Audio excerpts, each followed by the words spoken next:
Hola Majo, ¿cómo andás? Hola Claudia, ¿cómo estás? Muy bien, ¿y vos? Muy bien. Después de un almuerzo muy lindo que tuvimos las dos juntas, yo sigo media embalada, estuvo re divertido. Ok. Majo, yo voy a leer una cosita que te quiero, como para hacer una introducción. Quédense tranquilos todos, especialmente Néstor, si estás escuchando, es cortito. Bueno, pues sí, pues siempre me dicen que hago medio largo. A ver si sabes quién es esta persona. Sí, sabes, no te preocupes. Jamás te haría nada que te pueda. Bueno, Anne Anseline Stutzenberger. ¿Es verdad que es la madre de la psicogenealogía? Y antes que me contestes por 1.000.000, quiero leerle por 1.000.000 de monedas, o de caramelos o de besitos. Bueno, ella decía, somos menos libres de lo que creemos. Con lo cual a mí me hizo un ruido impresionante porque siempre busco libertad. Dice Anseline, pero tenemos la posibilidad de conquistar nuestra libertad y de salir del destino repetitivo de nuestra historia si comprendemos los complejos vínculos que se han tejido en nuestra familia. ¿Es verdad que Anseline Stutzenberger es la madre de la psicogenealogía? Claro, porque lo que ella médica, ella empezó a darse cuenta que cuando iba a ver a sus pacientes había cosas que estaban muy relacionadas entre la enfermedad del paciente y las cosas que sucedían a su alrededor o las historias de su vida. Lo que ella empieza a hacer es a darse el tiempo de no solo ocuparse de la parte médica, sino ocuparse de toda la historia de esa persona. Entonces, ella dice que no somos totalmente libres porque en realidad tiene razón. Nosotros venimos de generaciones y de generaciones pagando deudas emocionales que a lo largo de las propias vidas que vamos teniendo padres, hijos, abuelos, bisabuelos, esa emoción va haciendo mella, que serían las lealtades, va haciendo mella hasta que aparecen síntomas simbólicos primero y después síntomas y después enfermedades. Esas enfermedades son costos emocionales de muchas generaciones hacia atrás, a partir de la anterior hasta la cuarta, sexta, o sea que hay mucho de historia para saber un poco la parte social, la parte cultural, cómo era la familia, qué se hacía, cuáles eran las partes moral que uno tenía en cuenta, la parte violenta. Entonces, en la psicogenealogía lo que empieza a decir Anseline, ella, después está Paola Díaz también, Jodorowsky también hace una parte, Corbera hace otra parte. Todo el mundo va aportando y lo que uno empieza a darse cuenta son que las lealtades en los árboles genealógicos tienen consecuencias. Las lealtades, ¿cómo se encuentran? Se encuentran a través de fechas, pero exactas, de una persona con respecto a alguien de su árbol. Eso también implica mirar los nombres, porque los nombres que se van repitiendo también tienen consecuencias emocionales y simbólicas. Entonces, la psicogenealogía es el estudio del árbol genealógico en forma terapéutica. Y después que uno tiene un sociogenograma, que es donde uno hace su árbol genealógico, pero no como estamos acostumbrados, sino directamente en las partes mucho más profundas y emocionales para saber qué lealtades hay, lo que se hace es tomar las enfermedades y encontrar el conflicto que en cuarta generación generalmente hace que estalle por un estrés emocional de esa persona, que estalle el conflicto y viene la enfermedad. ¿Eso nos pasa a todos los seres humanos? ¿Te puedo hacer una pregunta? Esto es tipo chistoso, como para darle un cortecito a esto, pero... Bueno, yo te banco, dale. Dale, bancame. O que tenemos que pagar el karma cuando vinimos a vivir, o lo que me estás comentando vos ahora del árbol genealógico, es que nunca vamos a poder nacer y estar bien. Mira, eso es muy interesante lo que preguntas, porque hay en las religiones y en las distintas creencias de las personas A ver, hay algunos que dicen que existe la reencarnación, hay otros que dicen que es un trabajo evolutivo. En realidad, todo es lo mismo. Cuando uno habla de vidas pasadas, eso es algo que digo siempre, cuando uno dice que son vidas pasadas, en realidad son vidas del árbol genealógico también. ¿Por qué? Porque esos conflictos que uno hoy en nuestra vida tenemos tienen que ver con el pasado, siempre tienen que ver con el pasado. Lo que se hace a través de estas técnicas y de esta forma de encarar las situaciones karmáticas, lo que hacemos es limpiar la historia de nuestros antepasados. ¿Por qué? Porque la gente que está muerta necesita estar en paz. Y mientras nosotros seamos leales y tengamos temas no concluidos con nuestros antepasados, esos antepasados no pueden descansar. Entonces, en todas las religiones y en todas las creencias hay algo necesario a arreglar. Entonces, vos me decís, nacemos y antes de nacer tenemos conciencia universal. Una vez que el alma entra en el mundo como hombre, como mujer, esa memoria se olvida. Pero cuando volvemos a la vida después de la muerte, volvemos a tener conciencia universal. Y lo que sirve es la evolución que hemos podido hacer acá para ser libres. Muchas veces la gente dice, ¿a qué viniste a este mundo? Y yo te digo, viniste a ser feliz. Porque nadie viene a sufrir. ¿Qué es el sufrimiento? El sufrimiento es una elección, porque el dolor es la realidad, pero es una evolución. Son aprendizajes hacia la felicidad. Cuanto más rápido aprendemos, porque estamos en conciencia, más rápido podemos evolucionar. Y esto que vos me decís, en general, tiene que ver con justamente el aprendizaje hacia la felicidad, que es el fin último que tenemos. ¿Qué es estar en conciencia? Estar en conciencia en realidad tiene que ver con estar mente, alma, cuerpo, todo en unidad. No hay una dualidad, esto o esto. ¿Y eso qué quiere decir?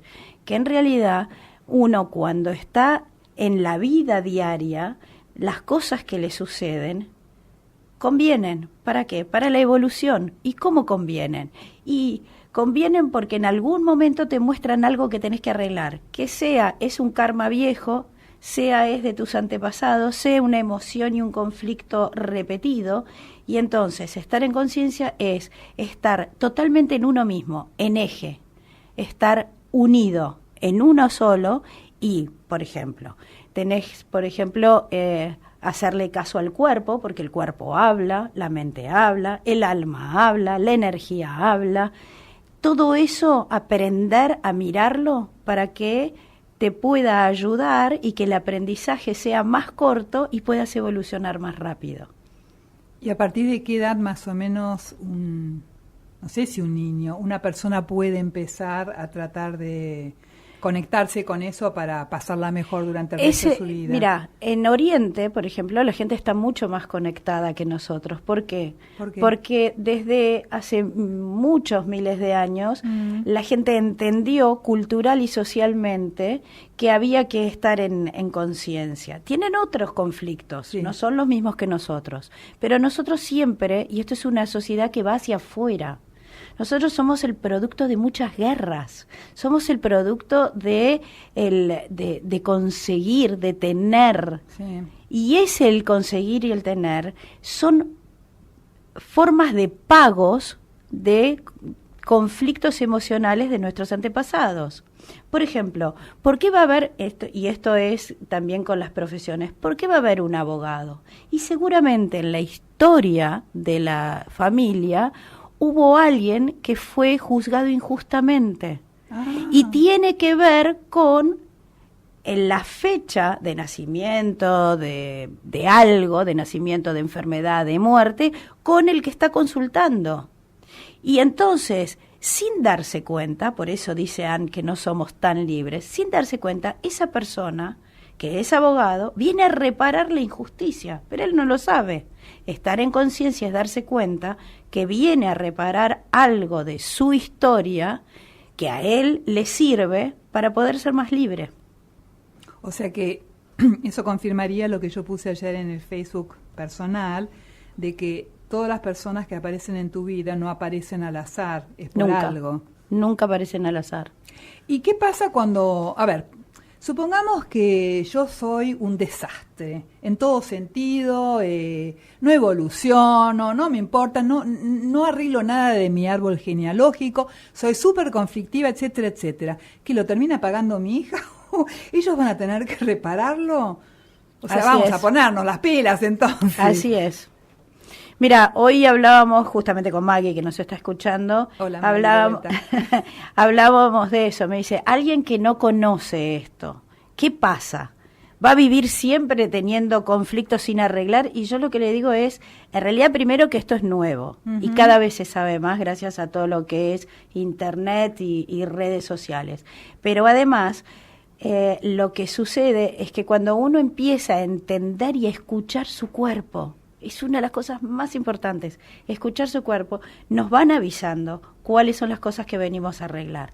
Hay dos maneras. Una es negarlo, todo está divino, bárbaro, genial, pero no vivimos bien. No quiere decir que vivir bien sea tener dinero, reírse todo el día. No, vivir bien quiere decir mirarse hacia adentro y buscar la forma de que tu alma llegue a un lugar mucho más evolucionado que cuando naciste. Pero pasa, y esto te digo, por eso lo hablábamos hoy con Maggie, que en realidad, de alguna manera, en algún momento, algo te va a hacer clic. Y vas a decir, ¿por qué siempre me golpeo la rodilla derecha? Sí. ¿Por qué siempre me doblo el tobillo? ¿Por qué siempre tengo ronchas? Y así vas a ir encontrando, buscando, leyendo, y te vas a dar cuenta que todo tiene un conflicto de emociones que son transgeneracionales. Ok. Pero que son tuyas. Eso nunca hay que olvidar. Cuando uno dice, esto no es mío... Que te lo dicen muy seguido. Sí. Sí. En realidad... Es cierto que no es tuyo el conflicto primero, sí, pero hoy en tu vida es tuyo. Eso es lo que digo yo. Hoy es tuyo. Entonces hagámonos cargo de que las ronchas son tuyas. Porque hay gente, por ejemplo, normalmente te dicen, bueno, hay gente que está peor que vos. Y es real. Hay gente que está, qué sé yo, el otro día me comentaban de una señora que tuvo su bebé y que en el parto, no sé, hubo un problema y entonces el chico le quedó con un problema de a ella no parálisis. Le quedó nada. El chico quedó con chico exactamente, y que el marido la abandonó. Y bueno, y la verdad es que pasan cosas muy serias a un montón de gente, muchas. Sí. Y uno sabe que cuando vienen las rachas vienen todas juntas. Pero ¿por qué sucede esto? ¿Y por qué hay otras personas que menos? O sea... Son almas que han evolucionado distinto. Y son conflictos distintos. Por ejemplo, esto que decís, sí, son rachas. No son rachas. Okay. Son conflictos que se suman porque no estás aprendiendo. Claro, pero si encima con todo lo que le pasa, le decís no estás ¿Por aprendiendo, qué le pasa? terrible. ¿Pero por qué le pasa? Te tiene que ir a ver a vos para saber por qué le pasa. Hay un montón de gente que hace esto. Pero, bueno, es un decir. Pero en realidad lo que tenés que hacer, lo que tenés que hacer es parar y mirarte al espejo. Okay. Y mirarte a los ojos y no... salir de eje y decir, ¿qué me está pasando? ¿Por qué estoy en este lugar? Yo cuando empecé a estudiar esto, era porque me habían pasado muchas cosas. Si no, yo creo que tampoco lo hubiese estudiado. A mí se me habían muerto 2 hermanos, mi papá y mi mamá, y dije, si no estudio o veo qué está pasando, yo esto voy a seguir perdiendo a la gente que quiero. Y me puse a estudiar. O sea, hay un momento bisagra en cada uno de nosotros que, bueno... Gracias a la psicogenealogía, a la decodificación se puede ver más, pero, a ver, pasan cosas. Y la próxima cosa que me pasó fue que mi hija se quemó, pero yo ya había empezado a estudiar y ya había empezado a darme cuenta qué era lo que sucedía. Entonces, no es solo yo, es todo el mundo puede. Yo siempre digo lo mismo, todo el mundo puede. Si yo que mido 1,45 m lo logré, todo el mundo puede. Hay que ser valiente para decir cuánto mide uno. 1,45 y ya debo estar más chiquita. Yo también estoy más chiquita. Pero eso tiene que ver con lo que uno se hace responsable. Cuando le pasó eso a tu hija, vos en ese momento no habías incursionado en esto, pero vos sin embargo, ¿habías o no? Ya habías no había estado empezado a estudiar. Por eso, no habías empezado a estudiar. Pero ya estudiar había esto. algo que yo... Pero lo que yo voy es esto, que me ha pasado a mí también, y que le debe pasar a un montón de gente que es intuitiva. Vos sentiste, no le va a pasar nada, no se va a morir, aún cuando todos los médicos te lo dijeron. Pero ahí hay otra parte Eso que no quiero tiene que ver preguntarte. ni psicogenealogía Sí. ni ¿Qué decodificación. es eso? Ya que Eso estamos... es fe. Pero yo, por ejemplo, no soy una persona muy creyente y, sin embargo, me convenzo de No, ciertas bueno, pero cosas. es fe. Fe en algo o en alguien o en vos. Es fe.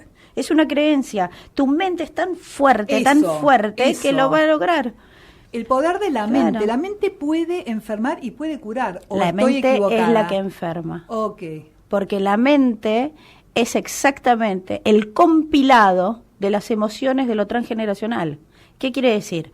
Que vos no... A ver, cuando, por ejemplo, te viene alguien y te dice, uy, esto le pasaba a mi mamá, uy, esto le pasaba al otro. ¿Qué quiere decir? Que tu cerebro, que es arcaico y que lo único que quiere el cerebro es mantenerte vivo para que la supervivencia de la raza humana siga viva, ¿qué hace?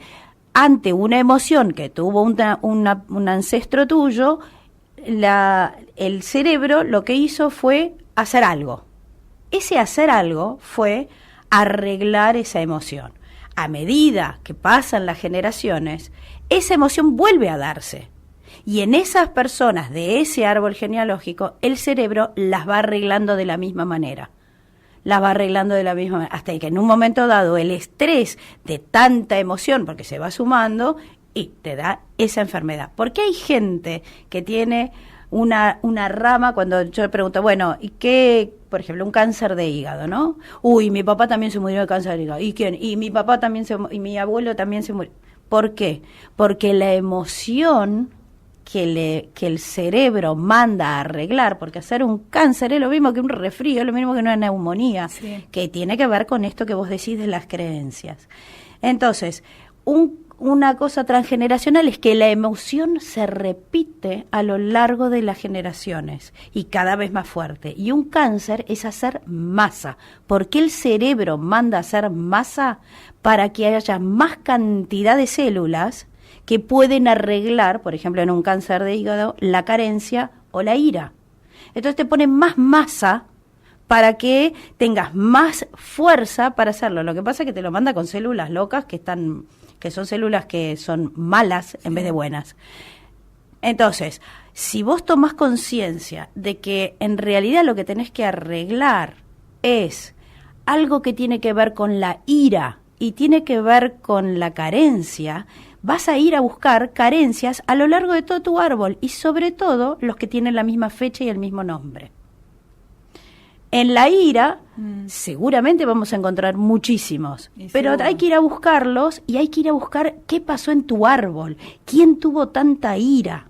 Por eso para mí es fundamental saber historia e ir a buscar civilizaciones para ver cómo se trabajaban en muchos años antes, para ver cuáles son las emociones que ese cerebro todavía tiene en su memoria. Bueno, la verdad que es muy interesante lo que estás diciendo. Yo invito a la gente a que escuchemos un tema musical como para que puedan... Bajemos. Sí, pero después quiero ahondar bastante en el tema de cáncer y de otras enfermedades. ¿Ok? Perfecto. Muy bien. Pasamos a un tema musical.